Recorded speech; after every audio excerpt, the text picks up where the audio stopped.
Okay guys, I'm going to show you how to modify these so that we can refill them. Okay, so you got to take a pair of channel locks or pliers, pull out the nozzle. Okay, put the nozzle down. We're going to take a screw. There's a one-way valve in there. We have to take that one-way valve out so we can fill it. So we're going to screw this screw in. I'm going to take and I'm screwing it in with this so that I can get it in there nice and tight. And you got to make sure that these are empty when you do it because there's going to be pressure blow off. Ready? 1, 2, 3. There we go. So you look, that's the one-way valve there, okay? So that's the thing that stops you from filling these things back up. That's how they get you.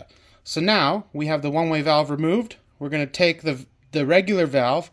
We're going to put it back in like this. Boom, Bob's your uncle, and she's done. Now, you can take your adapter that you make from 3D printing and use your gas butane.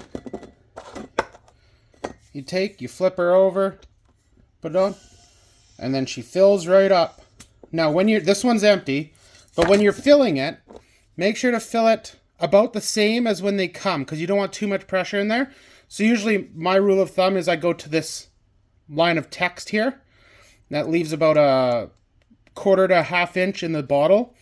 That way you're not overfilling it. And now that you can fill them yourself, you can go halfway if you want and then just keep refilling them.